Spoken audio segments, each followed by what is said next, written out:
Hello, everybody. Welcome to Don't Panic.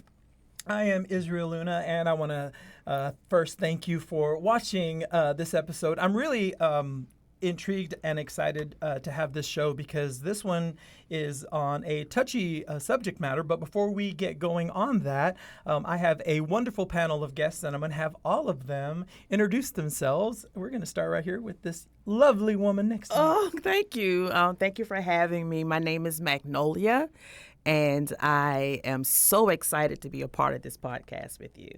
Nice. My name is Donny Boaz. I've known Israel for about 21 years now.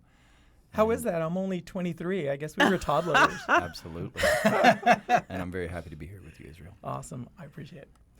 My name is Tommy. I've known Israel for about 7 years. And in fact, it's almost our 7-year anniversary. Oh, So, that's right. Yeah. there you And go. you're also the producer. You're producing as you're. I'm also producing the show. Yeah. Excellent. Yeah. So for today's topic, we are talking about the Charlie Kirk. I will just say murder / assassination. A lot of people have different adjectives to use from that incident, which would be a great topic to cover as well. But before we really delve into everything, I want everyone to just give me a 30-second quick just response of what you thought the moment you heard about the shooting. We'll start with you, Magnolia. I was in shock that we had to witness it live, and I felt bad for those who are traumatized for seeing that. And I do not believe that someone should be murdered because of a belief system that they have. That's Gotcha. how I felt at that moment. Okay, Donnie.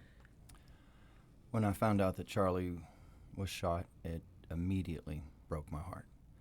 And I immediately started praying, Lord, keep him safe. And then I saw the video, and I knew immediately that there was no recovering from that. And my mother blew up my phone. I probably talked to her 3 times that day, and there wasn't one moment that she wasn't crying. It shook our world. And Charlie was a great man, and that's my opinion. And my heart still hurts. It's been 10 days now, and he is missed. Tommy? I was immediately very anxious. I thought that it would be very destabilizing in potentially any number of ways, just given the current already tense climate before this happened. It seemed like it could be a spark on kindling kind of thing.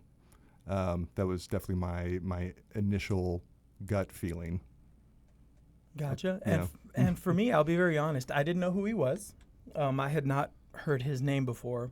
And once I heard about it, I'll be very honest. When I started finding out what he did and how, I knew that there were certain characters like on South Park and stuff that were based on the, and the memes that you see, like, what is it? Change My Mind or something. And they'll just have some random, hey, this movie is terrible or this movie is wonderful, change my mind or something like that. And I thought, oh, okay, it's based on this guy. A lot of that is Louder with Crowder. That's a different Yeah, character. that's Steven Crowder. That's who they're parodying with that. Gotcha. Okay. Well, see, I didn't know that either. Yeah. But when I started knowing like what he did when he went to the universities and everything and what he was talking about, I felt relief, honestly. And I thought, oh, wow, this is kind of a fuck around and find out kind of thing is how I saw it. And I thought, did he deserve to die? No, but he's dead. All right, moving on. What are we having for dinner tomorrow? That's honestly how I felt. So, and then the moment I started seeing everyone's reactions, I started noticing all on social media platforms how people were reacting the way I was, and others were not. And then all of a sudden came the conflicts and the arguments. And that's when, Donny, that's when I saw your post. And I remember thinking, oh, yeah, Donny, what's going on there? And how you were so hurt by it. And I thought, oh, wow. And then what really made me think, wait a minute, and look closer was not only were you hurt that he was murdered, but you said that he was your hero. And once you said that, that's when I thought, wait a minute. This, requires some investigating. So just out of curiosity, do you stand by that? Was he your hero? And if so, why? 100%. Charlie was a great man. I think that Charlie was one of one.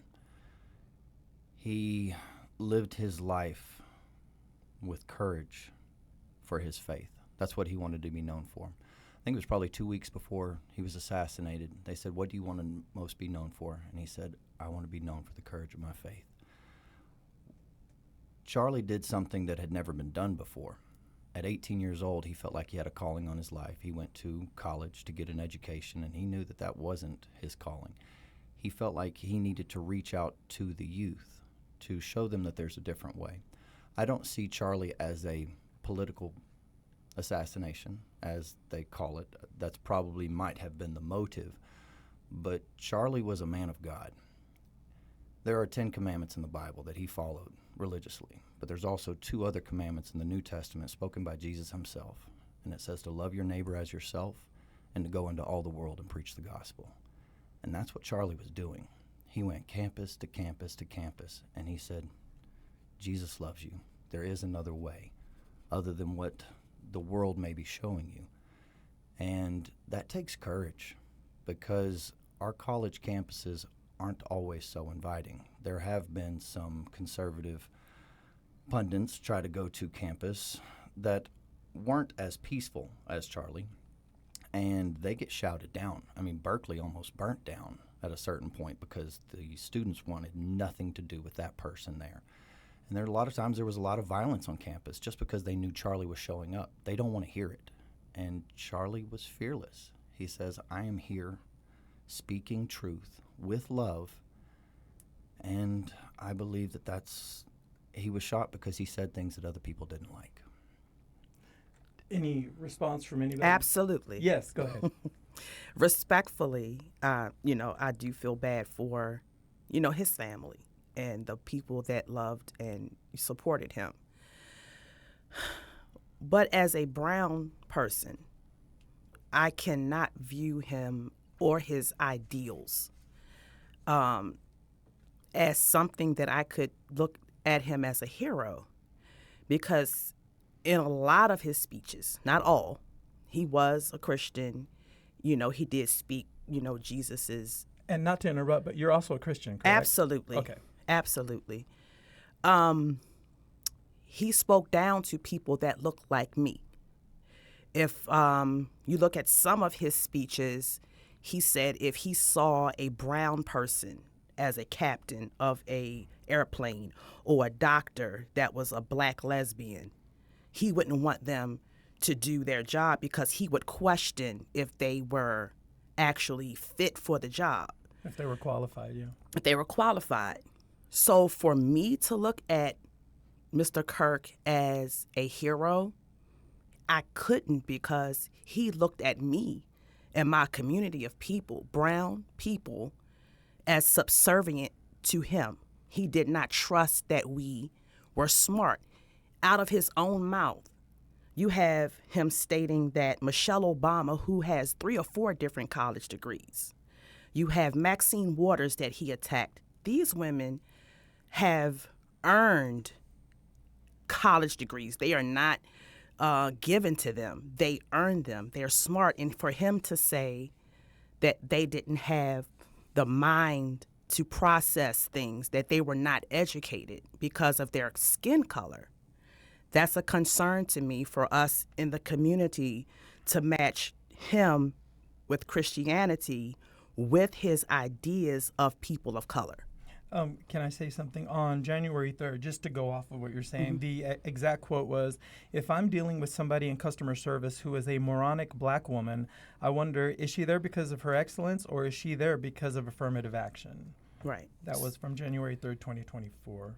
So for me in my community, I can't speak for everyone. This is just this is my personal feeling. It's not religious. It's not politically driven. For a person to look at a person as their color or their sexual orientation to say this person may not be qualified for a job or they don't have brain power, it's concerning to me because we've made so much progress, but at the same time, I feel like we've gone back in time to Jim Crow. And a lot of the things that Mr. Kirk said were something that was very hurtful to our community. So for me to mourn him as a hero, for me in my community, that's a little tough for us because of the things that he thought about us. Tommy, do you want to chime in? and then Donnie, I'll let you respond. Yeah, this is where it occurs to me that the people's engagement with this person, their reception of what he was about is very different, to put it very mildly. I don't know much about Charlie Kirk's religiosity. I'm not a Christian. I'm not very religious, so that was never a concern to me. But what I do know of Charlie Kirk is definitely his anti-gay animus, his blithe kind of smirking invocations of Leviticus 20, rather kind of with a wink and a giggle, advocating for death against gays. It's kind of hard to bring up Leviticus 20 without that being the intent. And he could maybe be a good Christian man, but he did also definitely appear to be a racist and a homophobe and had a lot of tart opinions about women as well. And I don't know. I wonder if those who have an opinion of Charlie Kirk as a great man, they had the freedom to do so because they were never in his crosshairs. I have been in the crosshairs of people like him for my entire life as a gay man. And so it's difficult for me to feel sad. I feel sad for the country. I feel sad for notions of civil society and civil discourse, but I don't know. And this is maybe I'm just not a good enough person to feel sad for someone who has been trying to stir up animosity against me for their entire political life and career. And by the way, he got rich off of this.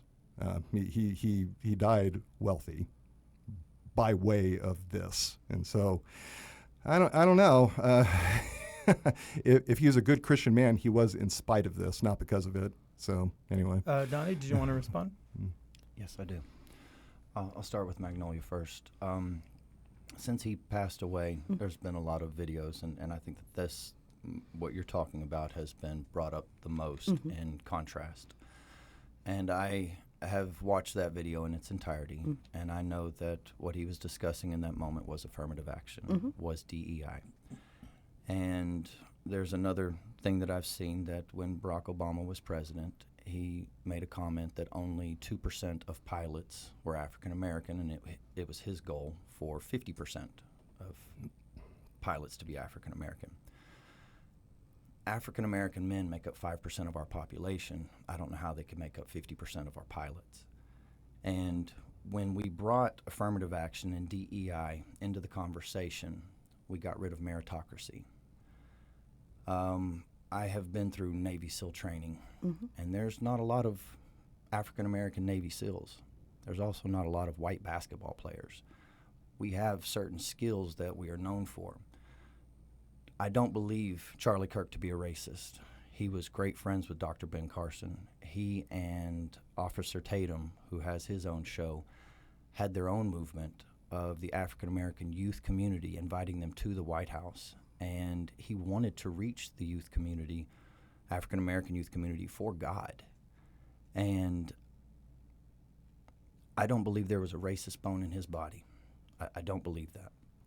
What he was talking about in that conversation was, how do you know that they were hired because of their meritocracy or the color of their skin or their sexual orientation? If we never brought that into the scope at all, then it wouldn't be in question. I don't believe that Clarence Thomas, being on the SCOTUS, there is no question of his ability to be there. But when Ketanji Brown was brought into SCOTUS, Joe Biden said, I am hiring an African-American female to be on SCOTUS. Mm-hmm. African-American women make up 8% of our fabric here in America. How many of those African-American women have college degrees that would qualify, or not even just college degrees, law degrees to qualify them for that? I don't know what that number is. It might be 3 million people. But America's 330 million people. How many of those have law degrees? I don't know. Mm-hmm. But to pick from a certain group, I want the most qualified for everything. And that's where the conversation came in. If you have a surgeon in front of you, do you want them to be black? Do you want them to be gay? Or do you want them to be the most qualified? I want the most qualified in everything. When it comes to a pilot, for example, I want Sully. I want somebody that's an ex-Air Force pilot who has thousands of hours behind the cockpit. I don't want them hired because of the color of their skin. I want them to be hired for their skills. When it comes to your feelings about Charlie Kirk and his animosity towards gay people, my opinion on Charlie there is Charlie had no hate in his heart. I believe he served God, and he loves the sinner. He hates the sin. He loves the homosexual. He doesn't care for homosexuality. He loves a transgender person, but he hates transgenderism. He believes in the nuclear family, and he sees a trend in this country that we have gone the wrong way. And I'm going to say even from the 1950s, pre-Jim Crow, I believe the African-American family may have been better then. Let me stop you. Please let me finish. Please let me finish. I'm almost finished. Please let me Remember, finish. it's an hour-long show. You've been almost for full 5 minutes, so we need to... Give me 2 minutes. Give me 2 minutes. Oh, no, God. no, we'll give you 30 seconds. So we can, because we all need to chime in here. Oh, God. Yeah. Back then, 75% of African-American families stayed together. There was a man in the home. Today, that number is about 18%. African-American women make up 8% of our population. They make up 55% of our abortions. That is genocide. You're making my insides hurt, sir. Yeah. Well, Ma'am, go ahead and I'm respond. sorry. Go ahead and respond. I'm sorry. I want all Please black forgive children me. to live. I'm sorry. Please forgive me. I'm not being rude. I just had to say something. So first of all, I've been an African American since I was born. So your percentages and your statistics mean nothing to me because I've had to live in this skin. I don't have a choice. I am a black woman. So when a person like Charlie Kirk labels himself, first of all, as a Christian man, but he's spewing hate, he's causing division in the community, in the churches. May I ask how? Because of the things that he's stating and the things that now you're saying that the black family was better. How are we better? How were we better when we didn't even have rights? I'm going to tell you something from a personal experience, and I'm going to be quiet because I know it's only an hour show. My grandmother, who is still living, and my grandmother before her, my great-grandmother, was my great-grandmother, Mariah Parker, was a slave in Maryland. They worked for the Hopkins family. I watched them work and work. I watched my grandmother work for white families my whole life. I remember walking into these mansions when my grandmother would clean for them, and I wasn't allowed in the house. I had to sit in the mudroom while I watched my grandmother finish cooking and washing and taking care of their children, okay? The progress that the black community has made, and for Mr. Kirk and his community to say that they're Christians and that he didn't have any hate in his heart, it is hard for me to hear that. My parents lived through it. My mother lived through the first. She was in that generation that went to school the first time that the schools were integrated. Okay, so you're stating statistics. I'm stating life. And Mr. Kirk, for me, did not represent Jesus Christ to me. If Jesus Christ was alive and he was here in the physical, I do not believe he would want someone. He had to correct Paul because Paul was racist. Even though Paul was powerful, Paul loved Jesus Christ.